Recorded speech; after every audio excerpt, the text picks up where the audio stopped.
toda a sua família, mãezona de oração, nossa irmã Fátima, que Deus continue abençoando, me fortificando, e a todos aqui que eu considero como amigos e família, e considero aqui uma segunda casa. Que Deus continue vos abençoando, e Deus nesta noite tem uma palavra para o teu coração. E a minha maior alegria é poder entender a vontade de Deus naquilo que Ele quer tratar conosco. Porque é bem verdade que a gente que ministra a palavra de Deus, a gente vive em guerra constante com aquilo que a gente vai falar, com aquilo que a gente vai passar, porque tem uma grande responsabilidade. Aí a gente muitas vezes vem com algo, quando chega aqui, o Senhor muda o quadro da situação, e eu glorifico a Ele, porque eu sei que é aquilo que Ele quer falar mediante a necessidade do seu povo. Mas nesta noite eu conto com a colaboração dos irmãos, pois foi acometido com esta virose, a garganta está pela graça. Os irmãos sabem, eu gosto de arrastar um pouco, mas a voz está daquele jeito, mas o Senhor Ele é fiel. E Deus, como eu falei, tem uma palavra para o teu coração. Mas será que tem alguém feliz nessa noite? Tem algumas pessoas que muitas vezes estão com aquela cara fechada, e eu sei que é problemas, dificuldades, mas você venceu porque você chegou. Não vou falar novamente, você rompeu e você venceu porque você chegou. Os problemas foram muitos, as dificuldades têm sido muitas, e talvez as dificuldades teriam vencido, e você teria neste momento estar dentro de um quarto de porta fechada, coberto por um lençol, sem conseguir dormir, com a cabeça no travesseiro, a dor de cabeça mil, e você sem saber o que fazer. Mas você venceu e você chegou aqui nessa noite. Esse é o motivo de você glorificar e exaltar ao nome do Senhor Jesus. Sabe por quê? Porque o motivo de você ter vencido, rompido as situações, as preocupações, a casa muitas vezes está bagunçada, e quando eu falo casa, eu não falo da casa material, mas muitas vezes o vento passou, colocou tudo fora do lugar, e você disse, será que eu vou? Olha como está na situação, mas você venceu e chegou. Aí talvez o vento passou, soprou, modificou, abalou a estrutura, e quando abala a estrutura a gente mal consegue ficar de pé, mas você rompeu e você chegou. Talvez você disse, hoje eu não vou, porque hoje foi um limite, mas você venceu, rompeu e chegou. Então Deus te presente para a tua vida nessa noite. Não, mas eu não estou falando para te emocionar. A Bíblia diz no livro de Hebreus, capítulo 11, versículo 6, que aquele que se aproxima de Deus deve ver que Ele existe, que Ele é galardoador daqueles que Ele busca. Ele dizendo, se você vier me buscar, eu tenho galardão, eu tenho presente, eu tenho resposta, eu tenho algo para a tua vida, eu não vou te deixar voltar vazio. Ele está na casa nessa noite. Meus irmãos, eu tenho percebido nesta noite que este lugar se tornara um ambiente espiritual. E quando eu falo de ambiente espiritual, tem muitas vezes, presbítero Leandro, que a gente está naqueles dias, e o culto está naquele dia pesado, que muitas vezes a gente entra pesado e sai mais pesado ainda. Muitas vezes por culpa nossa mesmo. Mas eu percebi que nesta noite há um ambiente espiritual. Talvez não há um ambiente de pulo, de marcha, que eu gosto, mas há um ambiente a qual o Senhor está tratando de uma maneira diferente. Então o Senhor me levar a este texto que nós lemos nesta noite, bastante conhecido, porque quando falamos de 1 Samuel, capítulo 7, versículo 12, muitos crentes que aqui estão, baseados na Bíblia Sagrada, porque eu sei que esta igreja é uma igreja que preza pelo conhecimento bíblico, entendem e conhecem esse versículo de cor, porque esse versículo a gente vê muitas vezes colocado em biografia de redes sociais, a gente vê esse versículo muitas vezes colado em adesivos de carro, caminhões. É um versículo que muitas vezes impacta por aquilo que ele é. A gente vê quando a gente compra um quadro para dentro da nossa casa, muitas vezes está esse versículo estampado na entrada da nossa casa. Até aqui tem nos ajudado o Senhor. Só que tem um defeito na nossa vida, meu irmão Fábio está ali atrás, que Deus abençoe. Tem um defeito muitas vezes que a gente tem um costume, e a gente cristão faz muito isso. A gente pega um versículo, coloca ele como estimação, a gente adota ele e usa ele para a nossa vida, e muitas vezes não conhecemos o contexto daquilo que acontece através daquela palavra. E quando muitas vezes a gente faz esse versículo de amuleto, a gente se apega nele de uma forma, e a gente diz, Deus é comigo, Deus tem nos sustentado. Mas o que é que tem acontecido para que Deus ele tenha nos sustentado? E porque para todo texto bem sabemos que há um contexto, para todo resultado há uma história, para todo campeão teve que antes passar por um processo, e o processo é que vai determinar realmente o sustentáculo de Deus sobre a tua vida. Quando lemos o livro de 1 Samuel, no capítulo 7, versículo 12, aqui é o final de uma história que começa no capítulo de número 4. Conhecemos a palavra do Senhor, a Bíblia Sagrada vai dizer que havia um sacerdote por nome de Eli, sacerdote esse que agora era o sumo sacerdote de Israel, que guiava a área espiritual de Israel. Mas sabemos que Eli morava numa cidade chamada Siló, onde ali havia o templo do Senhor, e ali estava também algo que representava a presença de Deus, que era a Arca da Aliança. Conhecemos a Arca da Aliança como um instrumento, um objeto a qual Deus deu as diretrizes para Moisés, para que fosse construído com madeira de acácia, revestida por ouro, e colocasse uma tampa chamada tampa do propiciatório, que desenhasse da maneira qual Deus que mandara ele fazer, colocando agora dois querubins diante daquela tampa, um de frente para o outro, de cabeça baixa, representando a reverência para o Senhor. E diz a palavra que a presença do Senhor habitava no meio dos querubins. Dentro daquela arca tinha ali alguns objetos sagrados, a qual Deus ordenara para que guardasse, para que toda vez que Israel tivesse de posse daquela arca, pudesse entender que Deus ele fora socorro, que Deus ele fora providência, que Deus ele fora livramento. Ali estavam as tábuas da lei para o povo nunca esquecer da palavra de Deus e sempre meditar na sua palavra. Ali estava também a vara de Arão que havia florescido no meio do deserto, Deus provando, Deus mostrando que ele é provisão no meio do deserto. E também estava ali um pouco do pote do maná que Deus havia mandado sobre o povo quando se tinha fome, todos os dias Deus o alimentava. Esta arca da aliança agora repousava sobre o templo de Siló.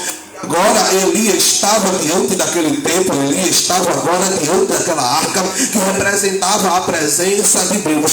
Mas a Bíblia Sagrada vai nos contar, vai nos revelar que ele tinha dois filhos, um por nome de Ofni e outro por nome de Finéias. Filhos esses que não seguia a linhagem espiritual do pai. Percebam, ele seguia a linhagem sacerdotal, mas nem todo sacerdote é espiritual. Nem todo mundo que muitas vezes está dentro do ambiente se torna alguém ou uma pessoa espiritual. Eli talvez fora em algum momento da sua vida espiritual, porém Ofni e Finéias não queria saber de nada espiritual. Usava assim da regalia que ele tinha diante daquele povo e diante da posição que sua família assumia para fazer o que não agradava diante do Senhor. Porém, sobre eles havia uma chamada de linhagem sacerdotal e eles teriam que seguir essa linhagem. Porém, esses jovens não queriam saber de compromisso, não queriam saber de adoração, não queriam saber de estar diante da presença do Senhor fazendo a sua vontade.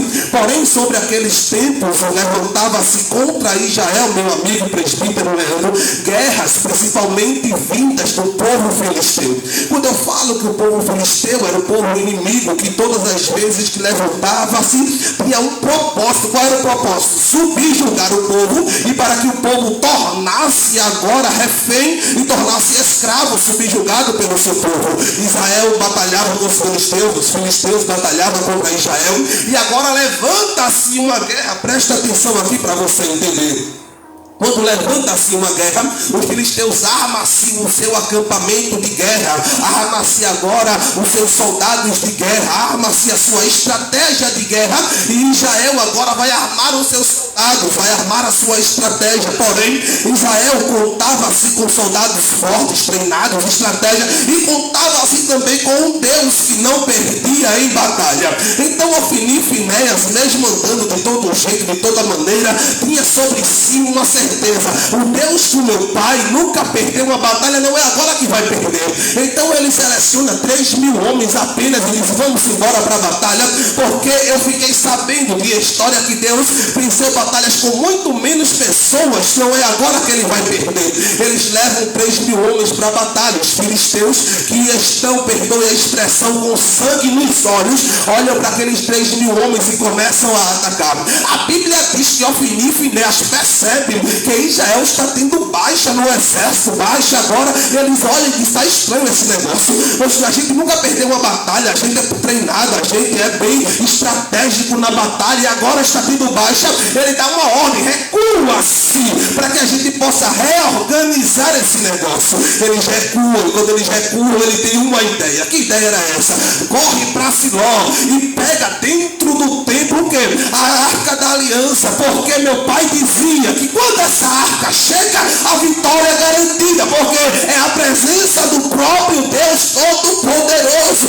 Só que Ofni e Finéias não estavam na posição, só que Ofni e Finéias não estavam diante do Senhor como deveria estar. Mas pega a arca da aliança e agora, meu presbítero Leandro, 10.000 homens descem com essa arca nos ombros. A alegria é tanta que os homens que estão no acampamento, quando recebem e vê de longe a arca da aliança, eles dão um grito de júbilo, de glória a Deus, dentro daquele lugar que treme o acampamento dos filisteus. Eles se acordam assustados e dizem: o que foi isso?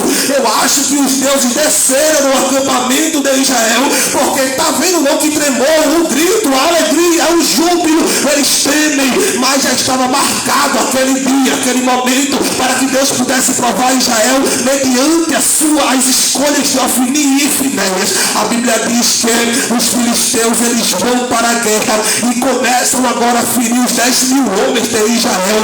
Há um livro, não é a Bíblia que diz, mas um historiador por nome de Flávio Joséfo, ele diz que uma adaga, uma espada dos filisteus feria 3 hebreus ao mesmo tempo. Eram 3 para 1, começava a cair. Mataram Finéias, mataram Ofni, mataram todo mundo, sobrou apenas um que correu para dar notícia. Enquanto isso acontece, eles pegam a arca da aliança, representando a presença de Deus, tomam para si, levam para a sua cidade por nome de Asdod. Enquanto isso acontece, Eli está sentado em uma cadeira esperando a notícia, e a certeza do coração de Eli é: vai vir notícia de vitória, vai vir notícia de júbilo, vai vir notícia de alegria. Mas o que ele enxerga é um homem correndo, sujo de sangue, sujo de terra. Chega para ele e ele pergunta: como é que estão os meus filhos? Como é que está o exército? Como é que está a guerra? Ele começa a dizer: olha, a guerra foi perdida, a gente caiu diante dos filisteus. Ele pergunta: e os meus filhos? Os teus filhos morreram diante da guerra. Enquanto o presbítero Leandro ele diz: a guerra foi perdida, o seu coração se entristece, mas ele mantém a posição. Depois pergunta pelos seus filhos: que dor terrível, perdeu os 2 filhos de uma vez na guerra, mas ele mantém a posição. Mas aí ele pergunta: e a arca da aliança? E a representação da presença de... cadê a arca da aliança? Ele disse: eles levaram, eles tomaram a arca da aliança. Aquela notícia é tão impactante. Meu Deus, eu estou sentindo a presença de Deus aqui nesse lugar. A notícia é tão impactante que a Bíblia diz que ele cai para trás da cadeira e morre naquele momento. Quando a notícia chega em todo o vilarejo, a mulher de Finéias estava grávida. Nem era o tempo ainda de dar a luz ao seu filho, mas ela entra em trabalho de parto pela notícia. Perceba, não era a notícia da guerra, não era a notícia do seu marido que havia morrido, mas era a notícia da presença que havia sido retirada. Porque quando a presença é retirada do meio do povo, o povo fica fraco, o povo não tem segurança, não tem esperança. É por isso que Davi certo dia disse: Deus, eu errei, eu pequei, tira de minha riqueza, Senhor, tira de mim minha saúde, tira de minhas mulheres, tira de mim tudo aquilo que eu conquistei, mas não tira de mim a tua presença, porque a tua presença é melhor, a tua presença é maior, é a tua presença que me sustenta, é a tua presença que me segura, é a tua presença que me faz levantar, é a tua presença que me dá esperança, é a tua presença que me faz respirar, é a presença dele que me sustenta. Aleluia, glória a Deus. Mas a presença foi embora e ela entra em trabalho de parto. E quando ela entra em trabalho de parto, vai nascer um filho varão. As parteiras tentam animar o coração dela, dizendo: olha, te alegra, descansa, porque nasceu um filho varão, é honra, coloca o nome dele. Ela olha e diz: vou colocar o nome dele de Icabod. A Bíblia vai dizer Icabod, que significa foi-se a presença de Deus. Porque neste dia a presença de Deus saiu de Israel. Perceba a preocupação dela. Sem a presença a gente não tem mais por que viver. Sem a presença a gente não tem mais por que sorrir. Sem a presença a gente não tem mais por que ter esperança. Sem a presença a gente não tem mais a alegria que permeava o nosso. Sem a presença a gente não tem mais possibilidade de vitória. Sem a presença a gente não tem possibilidade de sustentação. E o que a gente vê muitas vezes são crentes caídos, cristãos que estão se perdendo a essência. Por quê? Porque já não dão mais valor à presença, já não busca mais a presença, já não faz questão mais pela presença, faz questão por um amigo que conta um segredo, que não diz é o meu melhor amigo, para ele eu conto tudo, para ele eu falo minhas mágoas. Enquanto isso, muitas vezes Deus está no canto do nosso quarto, e Espírito Santo dizendo a minha presença é melhor, eu estou aqui, conta para mim, fala comigo, porque sou eu que intercedo, sou eu que estou do teu lado, sou eu que te dou força. É a presença de Deus, ela é mais importante. E quantas vezes a presença já não foi embora e a gente nem sabe. Não era essa palavra não, mas o Senhor sabe o que fala. E como assim a presença? Porque lembra de Sansão, contou o segredo para Dalila. Dalila disse: ei, os filisteus estão se levantando. Sansão disse: como das outras vezes eu vou me levantar e vou vencer. Mas irmã Fátima, diz o texto, ele não sabia que o Espírito Santo já não estava mais sobre ele. Sabe o que Sansão estava dizendo? Eu estou agindo na técnica, eu estou agindo naquilo que eu sei fazer, eu estou agindo naquilo que eu já me acostumei, mas eu já deixei a presença de lado e eu estou sabendo. Eu já contei o meu segredo, eu já não dei valor àquilo que tinha sobre a minha vida. Mas deixa eu te dar uma palavra de esperança nessa noite. A presença foi embora, mas Deus, ele é benigno. Porque diz a Bíblia que quando Sansão foi humilhado, ele pediu perdão, empurrando a moinho, aleluia, o moinho diante daquele povo filisteu. A Bíblia diz que Deus não fala com ele, Deus não trata no coração dele, Deus toca no couro cabeludo dele, diz o texto. E o cabelo de Sansão voltou a crescer novamente. É Deus dizendo: eu ainda trago a minha presença para quem se arrepende, para quem abre o coração e ainda revisto. Deus está dizendo: eu quero trazer a minha presença no meio. Mas convida ele, abre o teu coração nesta noite, porque tem presença. Deixa eu ajudar. Levaram a arca, irmã Fátima. Filisteus, permissão de Deus, colocaram dentro do templo de Dagon, na cidade de Asdod. A imagem de Dagon ficava em um altar, colocaram a arca embaixo, como humilhação, dizendo: olha, o Deus que sempre esteve acima agora está embaixo. O Deus que sempre esteve sobre nós, tratando sobre nós, vencendo sobre nós, agora está embaixo do nosso Deus Dagon. Vencemos a batalha, vamos comemorar. Eles vão comemorar, vão beber, vão farrar, vão fazer aquilo que manda a sua carne, o seu coração. Enquanto isso, durante a madrugada, ouve-se um barulho. A glória. O barulho vem de dentro do templo. Eles correm lá e a Bíblia diz que eles têm cuidado para não pisar, porque eles percebem que a imagem de Dagon caiu sobre aquela arca que estava ali. Imagina ele fechando a janela, foi um vento que bateu muito forte. Imagina ele olhando o altar, será que está em falso? E ele caiu. Com muito cuidado, colocam de novo em cima. A arca está embaixo, a imagem está em cima. E voltam para as suas festas, e voltam para festejar. Mas agora um barulho mais forte. Você está entendendo esse negócio?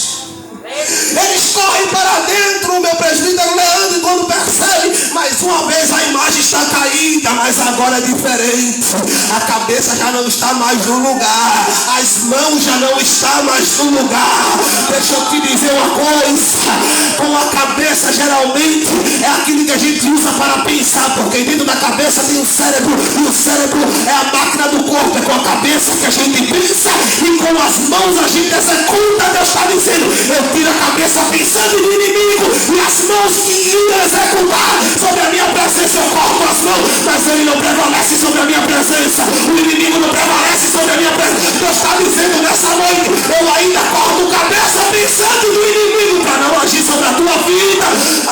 Espírito Santo, mas isso é bíblico. E aí você lembra, e quando Moisés abriu o mar vermelho, a Bíblia diz: Deus disse: o que é na tua mão? Tem um cajado. Quando ele toca, a água Moisés agora com o povo. Lá vai Moisés passando, uma nuvem estava guiando pela frente. Faraó disse: se eles passarem eu vou também. Mas quando o Faraó entra, a nuvem que estava na frente se transporta para trás do povo, fica entre Faraó e entre o povo. E diz a Bíblia, é um texto que Deus agora faz o povo de Faraó andar em dificuldade. As rodas do carro começam a soltar, os cavalos começam a relinchar, o povo começa a cair e não alcança o povo de Deus. É Deus dizendo: eu ainda dificulto a estratégia do inimigo, mas não te toca. Não toca na tua chamada, não toca na tua família, não toca na tua estrutura. Nesta noite levanta a tua mão, porque eu estou sentindo a presença aqui. É Deus dizendo: ei, tira este medo do teu coração, esta dúvida do teu coração, porque eu estou dificultando a estratégia do inimigo. Eu ainda corto o laço, eu ainda quebro a lança, eu ainda desfaço, mas não vai tocar, não vai tocar, não vai chegar, não vai te vencer, porque a minha presença ainda está sobre a tua. Sente essa presença nessa noite. Será que você pode adorar? Será que você pode adorar? É por isso que o diabo já decretou a derrota e disse: é morte. Deus disse: não, eu rasgo o papel de morte e faço história de vida. É por isso que o diabo disse: matei. É por isso que o diabo chegou na vida do jovem e disse: eu agora lancei o prato, eu agora lancei a armadilha. E Deus está dizendo: eu ainda quebro o prato, eu ainda desfaço de armadilha, mas não vai cair porque eu investi, não vai cair porque eu investi. O céu nesta noite está livrando a tua vida. Espírito Santo, eu quero continuar, mas eu sinto Deus tratando com alguém aqui nessa noite. Porque alguém chegou para mim nesta noite aqui para este lugar com dúvidas e dizendo para mim: será que eu vou continuar? Porque há uma barreira. Está dizendo: eu estou limpando a barreira nesta noite. Eu estou tirando a pedra nesta noite. Eu estou limpando a barreira nesta noite. O caminho que vem depois da barreira é um caminho planado que eu estou plantando diante de você.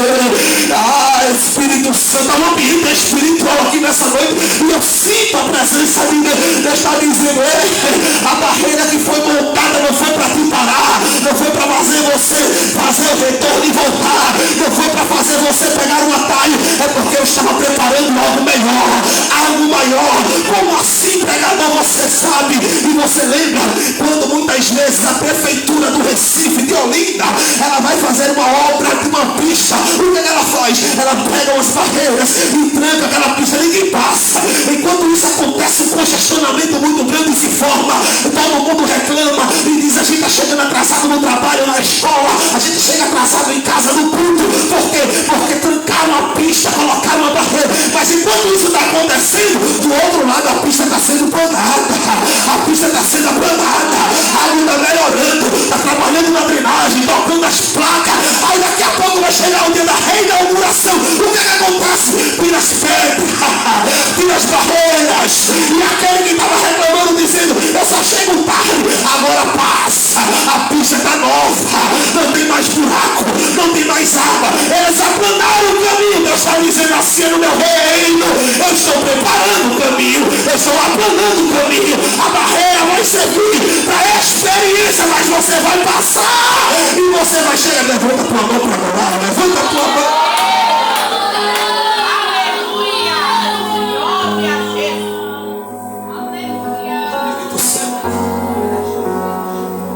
Diz que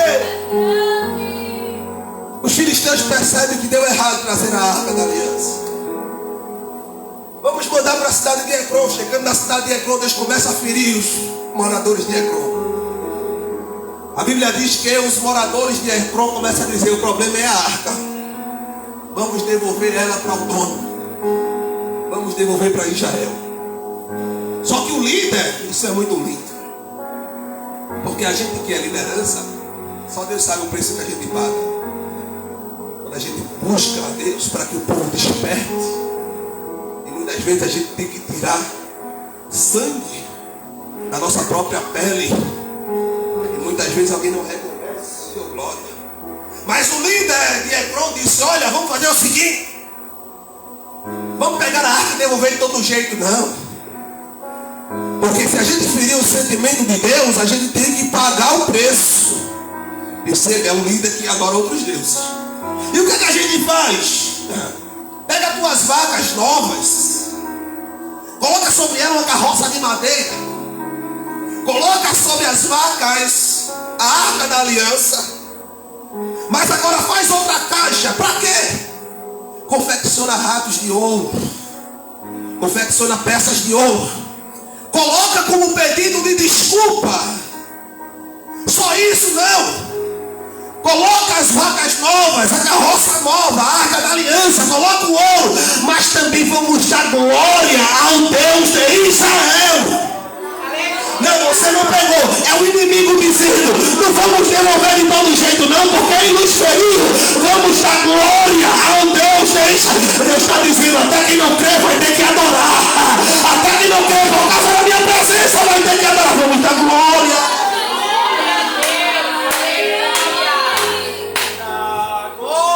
Só que eles fazem um propósito. Se foi Deus que nos feriu, a gente solta as vacas. Se elas correrem para a cidade de Bet-Semes, que fazia fronteira com Ecrón, a gente sabe que foi Deus. Porém, se elas forem para qualquer outro lugar, foi coisa da nossa cabeça e a gente segue nossa vida. Eles pegam a vaca, colocam a caixa de ouro, colocam a arca da aliança. E a Bíblia diz que quando eles soltam aquelas vacas que estão carregando a presença de Deus sobre ela toma o caminho de Bet-Semes sem olhar para a esquerda, sem olhar para a direita.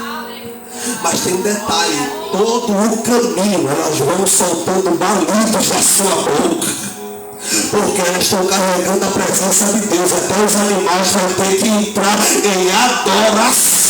Não, isso é coisa da tua cabeça. Lembra de Jó? Certo dia discutindo com Deus a sua situação, Deus disse: Jó, é melhor tu adorar. Por quê? Porque até o som dos animais sobe como uma adoração perfeita diante de mim. Ela está carregando a presença e está adorando. Muitas vezes a gente tem que puxar, acochar um lado para o outro, e Deus está dizendo: a minha presença é suficiente para você entrar no ambiente de adoração. E adorador aqui nessa noite para entender esse negócio. Mas por que entrar no ambiente de adoração? Porque presbítero é chamada de Deus, pastor também é chamada de Deus, diaconato é chamada de Deus, mas adorador, Deus não chama ninguém para ser adorador. A Bíblia diz que Deus procura os verdadeiros adoradores. Você não entendeu, mas eu vou dizer: enquanto ele diz que vai ser missionário, Deus vai te guiar até a vontade dele para cumprir a chamada que ele determinou. Enquanto ele diz que vai ser pastor, Deus vai te guiar para chamar. Enquanto Deus diz: você vai louvar ao meu nome, ele vai te guiar para a chamada que ele determinou para a tua vida. Mas adorador, ele está lá no céu olhando e procurando: cadê? Tem alguém aqui para adorar? Tem alguém aí para glorificar? Eu procuro os verdadeiros adoradores que adoram o Pai e Espírito e em verdade. Estou encerrando. Graças a Deus o relógio está escondido ali, estou nem vendo. Mas estou encerrando. Perceba, a arca volta. O povo está lá colhendo milho, e quando vê as vacas mugindo, que olham para depois das vacas, percebe: a arca da aliança está voltando, a presença de Deus está voltando para Jerusalém. Se alegram. Pegam as vacas, sacrificam, pegam a arca da aliança. Só que agora os homens vão começar a olhar para dentro da arca. E quando vão olhar para dentro da arca, Deus vai começar a ferir. É Deus dizendo: não é de todo jeito que chega na minha presença. Não é de toda forma que chega na minha presença. Quando os homens olham para dentro e começam a ferir, chamam a liderança de Bet-Semes. Veja que negócio sério. Está no povo de Deus, está na casa de Israel, mas eles estão dizendo: leva a arca da aliança para outro lugar. Porque, meu presbítero Leandro, é mais fácil eu querendo sair das minhas responsabilidades e organizar a minha vida para estar na presença de Deus. É mais fácil eu fugir dessa responsabilidade do que organizar a minha vida e estar da maneira que Deus quer diante de mim. Eles poderiam estar da maneira que Deus queria, e agora usufruir daquela presença que estava. Ele disse: não, eu prefiro tirar a presença daqui e continuar na minha vida que eu estou vivendo. A Bíblia diz que, para encerrar, a presença de Deus, a Arca da Aliança, é levada para a cidade de Queriat Jearim, colocada na casa de Abinadab, e é consagrado seu filho por nome de Eleazar para cuidar da arca. A Bíblia diz agora que durante 20 anos o povo de Deus está subjugado pelos filisteus, desde a derrota com Ofni e Finéias. O povo de Deus, ele vive ali em Israel, porém sob subjugamento dos filisteus. É como se os filisteus dominassem a nação e eles agora viviam oprimidos 20 anos. Só que a Arca da Aliança está na casa de Eleazar. E durante 20 anos o povo sobe até essa arca, ajoelha diante dela e começa a clamar a Deus. E o clamor do povo é dizendo: Deus, liberta o nosso povo do subjugamento dos filisteus. Deus, liberta o nosso povo do subjugamento dos filisteus. 20 anos, de dia, de tarde, de noite, tem gente subindo, descendo em oração, e a oração é Deus. E durante 20 anos o céu fechou, travou. E Deus não diz uma palavra. Não é 20 dias, 20 meses. São 20 anos. Até o dia que Samuel se levanta, reúne o povo e diz: hoje ninguém sobe. Fica todo mundo aqui porque eu quero ter uma conversa com vocês. Talvez Leandro ele sobe no palanque, contemporaneizando a história. Talvez ele pegue o microfone, não tinha, mas talvez ele pegue o microfone como esse, uma caixa de som. E a palavra que ele vai dizer é: Israel. Sabe por quê? Oh, glória. Deus não liberta e Deus não responde. Porque de dia vocês estão orando, mas de tarde vocês estão falando com outros deuses. De dia vocês estão louvando ao nome de Jesus, de Deus, mas de tarde vocês estão cantando a outros deuses. De dia vocês dobram diante da presença dele, mas de tarde dentro de casa está dobrando aos outros deuses. Aí ele diz: sabe, quer ser mesmo liberto? Libera-se, Senhor, dos deuses dessas outras adorações e entrega o teu coração totalmente para ele. Vocês vão ver que ele vai agir na sua vida. A Bíblia diz que a palavra é tão certeira e não falta que o povo corre para dentro de casa, pega as imagens, pega os quadros, pega tudo que tinha de outros deuses, começa a jogar fora, pega a água e começa a derramar. Isso significa me derramando aos pés do Senhor em arrependimento e adoração, e começa a se reunir para adorar, e começa a se reunir para glorificar, e começa a se reunir para estar na presença de Deus. É o povo dizendo: eu estou tirando aquilo que não agrada, aquilo que não agrada, aquilo que não agrada, e estou voltando meu coração para a presença, e a presença de Deus se manifesta no meio deles agora. Só o que é que acontece? Enquanto você está vivendo de todo jeito, nada vai acontecer na tua vida. Parece que você está levando a vida, como diz o jovem de hoje em dia, de boa. Agora experimenta buscar a Deus. Experimenta consagrar a tua vida a Deus para você ver as guerras se levantando.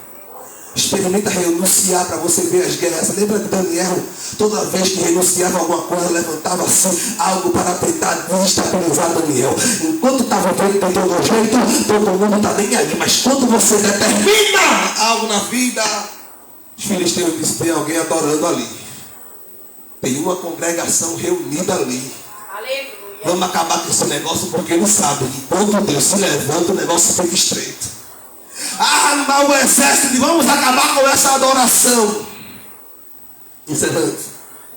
Quando eles vão para acabar com a adoração, Leandro, os homens de Deus ficam sabendo: olha, a gente está orando aqui, está buscando, está cantando, e agora estão se levantando para acabar com o nosso momento de adoração. Chama Samuel e diz: Samuel, a gente fez aquilo que você disse, jogou fora, se arrependeu, está aqui congregando, mas agora os cristãos estão subindo, quer acabar com o nosso momento de adoração.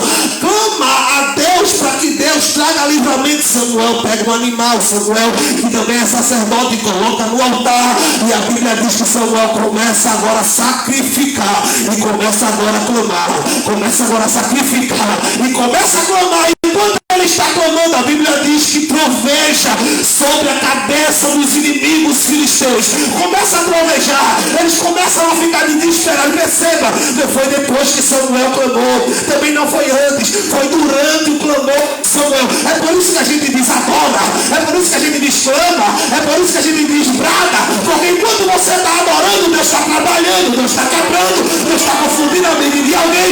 Enquanto você está adorando, Deus está livrando. Deus está fazendo o revólver de alguém falhar. Deus está fazendo o pensamento de alguém mudar. Deus está fazendo o sabor que alguém teria por aquele negócio sair. É Deus dizendo, enquanto você está adorando, eu estou resolvendo o problema.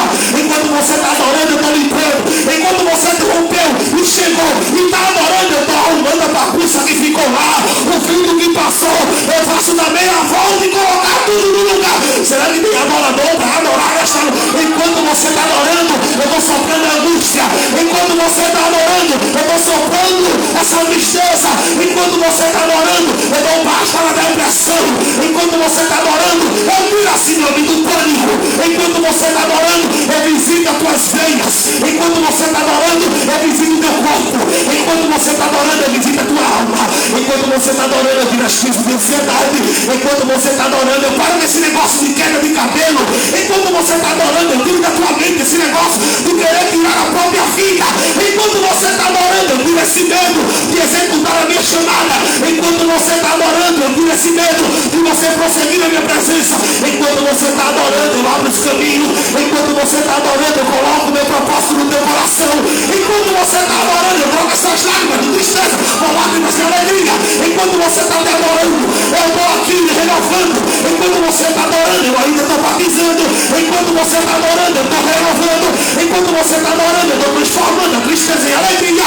Enquanto você está adorando, eu estou escrevendo a história nova. Enquanto você está adorando, eu faço você receber ligação. Enquanto você está adorando, eu faço meu espírito me sustentar. Enquanto você está adorando, eu estou transformando teus gemidos inexprimíveis em palavras diante do Pai. Enquanto você está adorando, eu estou trazendo sobre ti experiência. Enquanto você está adorando, eu estou te dando visões. Enquanto você está adorando, eu estou te dando sonhos. Enquanto você está adorando, eu estou te dando projetos. Enquanto você está adorando, eu estou te invisibilizando diante do inimigo. Vai adorar agora. Adora ele nessa noite. Adora ele nessa noite. Adora ele nessa... Enquanto você está adorando, eu trabalho nas tuas cordas vocais. Enquanto você está adorando, eu trabalho na tua habilidade. Enquanto você está adorando, eu faço você louvar melhor. Enquanto você está adorando, eu derramo graça sobre a tua vida. Enquanto você está adorando, quando você abrir a boca, vai vir louvor, vai vir azeite, vai vir graça e vai vir presença. Enquanto você está adorando, eu faço você ganhar vidas. Enquanto você está adorando, eu seguro na tua mão. Enquanto você está adorando, eu firmo teus pés sobre a rocha. Enquanto você está adorando, eu esquento o teu coração agora. Sente essa presença. Sente essa presença. Sente essa presença. Eu quero continuar, mas a presença está tomando. Sente essa presença. Eu já vejo Deus mudar a situação de alguém aqui. Quando pegar o microfone, já vai falar com autoridade. Por quê? Porque está adorando e Deus está derramando.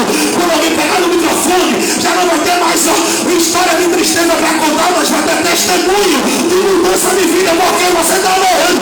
Quando pegar o microfone, vai dizer: Deus agiu na causa. Por quê? Porque você está adorando. Será que tem adorador nesta noite? Fica de pé, fica de pé. Entrega a mão para o irmão que está do teu lado. Deus está dizendo nessa noite: fecha teus olhos. Só quem veio adorar, fecha os olhos. Deus está dizendo nesta noite, para quem está adorando, eu estou trabalhando em projetos que foram estacionados. Só para quem está adorando, eu estou trabalhando em projetos que ficaram no meio do caminho. O Espírito Santo está falando com alguém aqui nesta noite. E está dizendo: ei, por que tu paraste um projeto no meio do caminho? Por que tu abandonaste um plano? Eu sei, o caminho não foi do jeito que você pensou que seria. Você pensou que eu abriria as portas, você pensou que eu largaria o caminho, você pensou que tudo seria fácil, mas tudo se tornou difícil, as coisas se apertaram e você parece que está indo pelo um caminho diferente daquilo que você imaginou. Mas eu te trouxe aqui nesta noite, incomodei você para chegar. Não foi por causa do compromisso, não foi por causa do pedido do presbítero, mas foi porque eu queria marcar esse encontro para dizer para você: começa a colocar de novo o projeto no teu coração e começa a escrever, porque eu vou te inspirar. Começa a escrever, porque eu vou te inspirar. Nessa noite eu pego na tua mão e nessa noite eu começo a escrever contigo uma história de projeto novo. Recebe, recebe, recebe esse negócio nessa noite. Será que você pode adorar?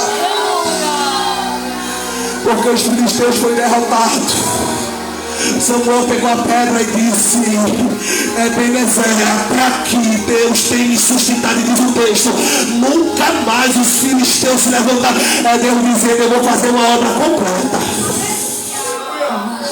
Mas fecha teus olhos, fecha teus olhos. Meu Espírito está visitando alguém nesta noite. Nessa brisa suave, Ele está tocando no coração de alguém. Ele está contando uma história nesta noite para o meu coração. Mas parece que um furacão me alcançou.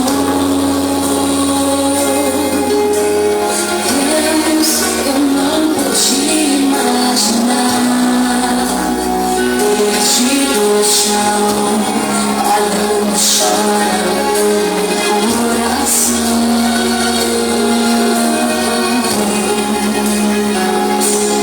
Dessa vez não consigo te contar, não tenho forças pra clamar, confesso já tentei. Dessa vez eu entrei no quarto e cantei a porta, só tu podes me encontrar, pois tu és o Deus que me Oh, Espírito Santo. Tu és o O Deus do secreto está visitando alguém aqui nesta noite. O Deus do secreto está visitando alguém aqui nessa noite. Vai adorando a Ele, vai louvando a Ele, porque nessa noite Ele está visitando alguém.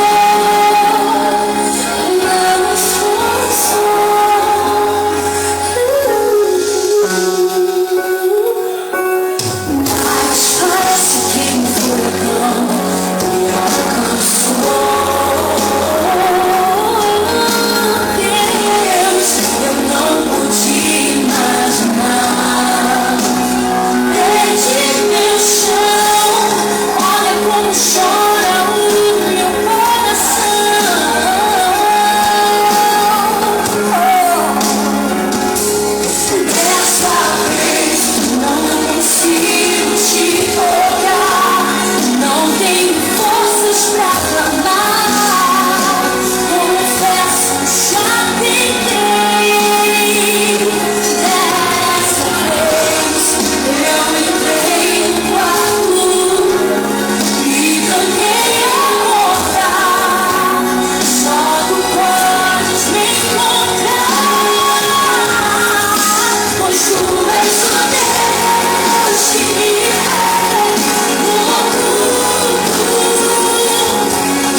manifestação do meu coração.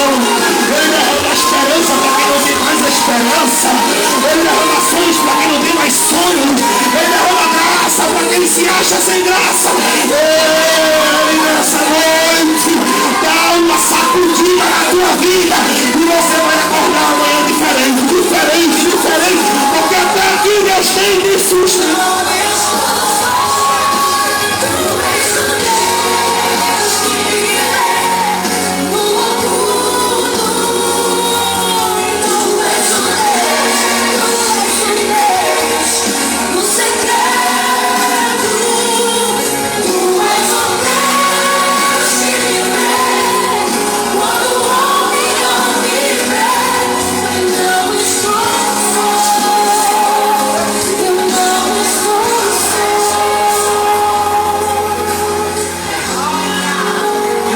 Nessa irmã que está do seu lado, dê um abraço nesse varão que está do seu lado, pega uma palavra de Deus para ele, diga para ele, receba a presença de Deus, escolha um varão, sai do seu lugar em nome de Jesus, escolha uma varoa, dê um abraço dela, de Deus, mas abrace de verdade, diga para ele, seja renovado, sinta a presença de Deus, seja tocado, aleluia, diga para ele, não pare, Deus conta contigo para uma grande obra, Deus te escolheu, Deus tem um chamado na tua vida, eu sei que a luta tem se levantado, eu sei que as barreiras têm se levantado, eu sei que o ataque tem se levantado, mas nesta noite o Senhor te diz que toda a ferramenta preparada pelo adversário contra a tua vida, contra a tua casa, contra a tua saúde, contra as tuas finanças, não prosperará.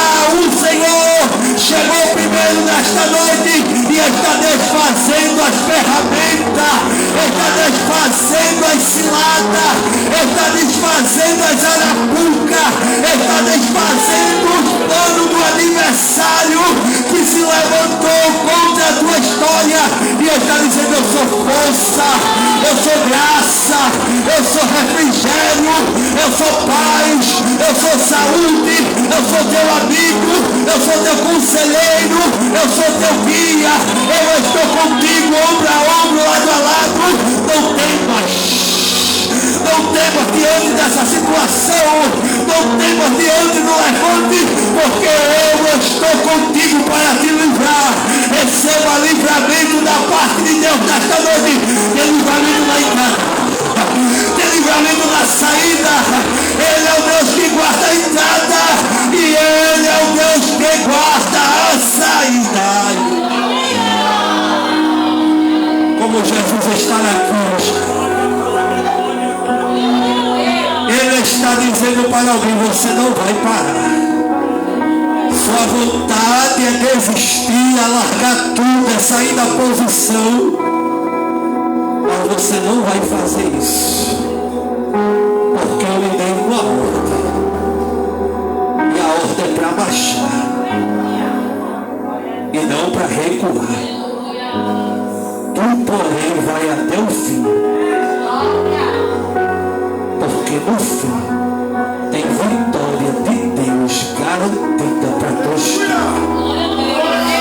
O fim tem honra, porque Ele está dizendo para alguém, para cada dia de vergonha, o céu tem preparado dupla honra para você.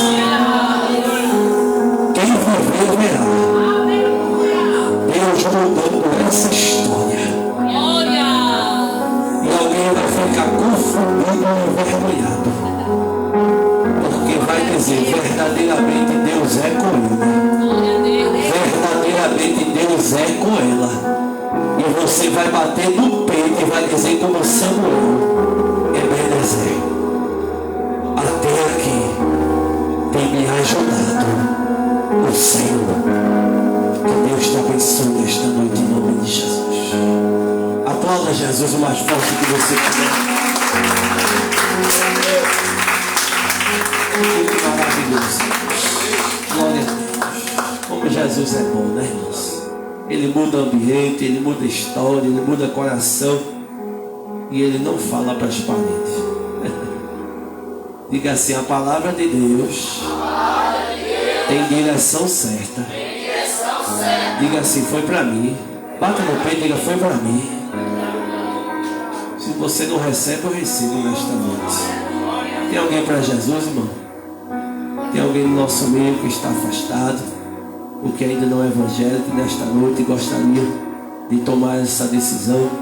Se tem, esta é a oportunidade perfeita de você recomeçar a sua história, mas recomeçar de uma maneira diferente, com a ajuda de Deus. Não do seu jeito, não da sua maneira, mas da maneira de Deus. Tem alguém?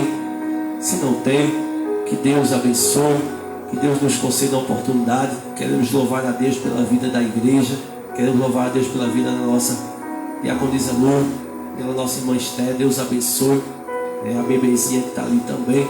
Deus abençoe toda a família em nome de Jesus e a todos que têm cooperado com esta obra. Lembrando, amanhã, segunda-feira, tem ensaio da comissão, pois as irmãs no próximo mês tem encontro de comissão e elas precisam se preparar. Então tem ensaio a partir das 7 horas da noite.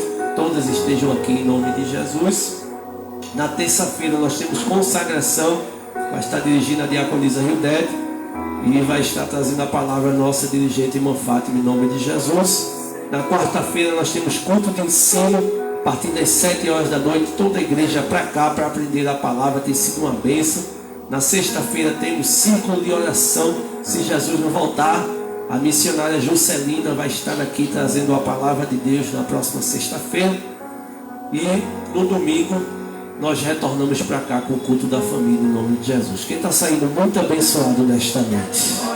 Deus abençoe meu amigo evangelista Michael, já estava com saudade, né? Mas essa casa sempre está de portas abertas para o servo do Senhor em nome de Jesus. Amém? Nós vamos fazer uma oração nesta noite, agradecendo a Deus por este trabalho, pedindo que o Senhor nos leve debaixo da sua bênção. Amém? Diaconisa Tatiane vem fazer esta oração junto com toda a igreja e nós despedimos a igreja após uma bênção apostólica. Quantos mais necessitam de uma oração? Quantos mais necessitam de uma oração?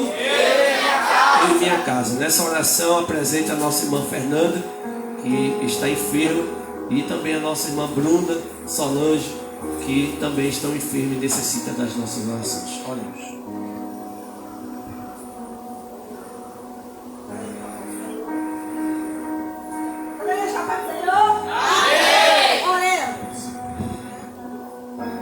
Aleluia, agora sim, vamos lá, oremos. Senhor nosso Deus, nosso Pai, nessa noite, Pai amado, Pai querido, queremos te entregar, Senhor, mais uma vez em tuas mãos, Senhor, nossas irmãs que estão enfermas. Senhor, toma em tuas mãos, Senhor, nossa irmã Bruna, irmã Solange, que sente tanta saudade de estar na tua casa, tanto desejo, mas, Senhor, infelizmente não pode por causa da enfermidade. Pai, mas eu te peço que o Senhor mande um anjo para de encontro com elas, para que elas se sintam renovadas, Senhor. Sintam a tua presença, Pai amado, Pai querido. Senhor, queremos te pedir também, Senhor, muito obrigado por esse culto tão abençoado, tão maravilhoso, onde sentimos a tua presença. Pai, prepara, Senhor, a nossa semana, tome em tuas mãos, não nos deixa cair, não nos deixa desanimar, e se cairmos e desanimarmos, Senhor, sabemos que o teu Espírito Santo irá nos ajudar a retornar. Pai amado, Pai querido, que cada um dos meus irmãos tenha uma semana de livramento, de bênção, na tua presença. Abençoa cada um. Muito obrigado também, Senhor, pela vida do nosso irmão que aqui esteve conosco. Que o Senhor manda uma bênção para sua família, sua filhinha, sua esposa. Que ele saia daqui também, Senhor, renovado, Senhor, crendo nas vitórias que o Senhor tem para a vida dele. Muito obrigado pela vida do nosso presbítero, que estava gripado, mas hoje está bem melhor, para a honra e glória do teu santo e poderoso nome. Nos leva, Senhor, debaixo das tuas potentes mãos. Nos livra, nos guarda, Senhor, durante toda a semana. E que durante a semana, Senhor, possamos estar em comunhão contigo e possamos cantar o hino da vitória na próxima terça, na próxima quarta, na próxima sexta. Aleluia. Que irmãos contem testemunho, Senhor, que estava com dificuldade, mas a porta foi aberta, que estava enfermo e foi curado. Porque eu creio, Senhor, e a nossa igreja crê, Senhor, nas tuas promessas. É o que nós te pedimos e agradecemos em nome de Jesus. Amém. Diga amém, meus irmãos. Deixa eu fazer 2 pedidos para a igreja. O primeiro é com relação ao nosso quilo de alimento. Os irmãos, quando vierem ao culto, não se esqueçam. Nós temos uma meta todos os meses de montar 4 cestas básicas para poder estar abençoando os nossos irmãos. né? Ainda está faltando muita coisa e a gente conta com a ajuda da igreja. Então dê uma olhadinha lá no seu armário, veja aquilo que você pode contribuir e traga, deposite ali na caixinha, tá certo? Fale com a diaconisa Tati, fale com a nossa irmã Rosa, elas estão à frente desse trabalho, estão fazendo esse trabalho de arrecadação para a gente abençoar os nossos irmãos. E o segundo pedido é com relação à nossa EBF. Dia 20 do próximo mês, 20 de julho, nós vamos ter novamente mais uma edição da nossa EBF, que é a Escola Bíblica de Férias, não é? E é um projeto não só local, mas é um projeto evangelístico. A gente tem alcançado as crianças daqui da nossa comunidade, né? Muitas crianças têm vindo, não é? E nós temos vários testemunhos de irmãos que hoje são pastores, líderes, que foram frutos do ensinamento da EBF. Não é? Então a gente precisa da ajuda da igreja. Tem uma lista aí circulando com aquilo que nós estamos precisando: refrigerante, salgadinho, pipoca, chiclete. Veja o que você pode contribuir. O mínimo que você puder fazer, com certeza você vai estar abençoando a obra do Senhor, vai estar abençoando as crianças e vai ser um incentivo para que a palavra de Deus possa chegar a muitas crianças que muitas vezes o pai não vem para a igreja, a mãe não vem, mas a criança é alcançada e através dela Deus alcança toda a família. Então tenha essa consciência, faça isso, compartilhe o cartaz, peça ajuda a quem você puder, para que a gente possa levantar esse recurso, fazer as sacolinhas, abençoando as crianças, né? E seja um dia maravilhoso aqui na presença do Senhor. É um trabalho com toda a igreja envolvida e a gente precisa da ajuda de todos os irmãos com relação a isso, em nome de Jesus. Amém? Estenda a sua mão e receba a bênção. Que o amor de Deus, o nosso Pai, a graça do nosso Senhor e Salvador Jesus Cristo, a comunhão e as divinas e doces consolações do Espírito Santo estejam derramados sobre as nossas vidas, não só hoje, mas esteja para todo sempre. Toda a igreja diz: amém. Me despedindo dizendo: aplauda Jesus com força nesta noite, glorifica Ele, aperta a mão de pelo menos 2 crentes, não saia sem falar com seu irmão, com sua irmã, e nos ajude recolhendo as cadeiras, fechando as janelas, em nome de Jesus. Seja o obreiro da casa do Senhor nesta noite.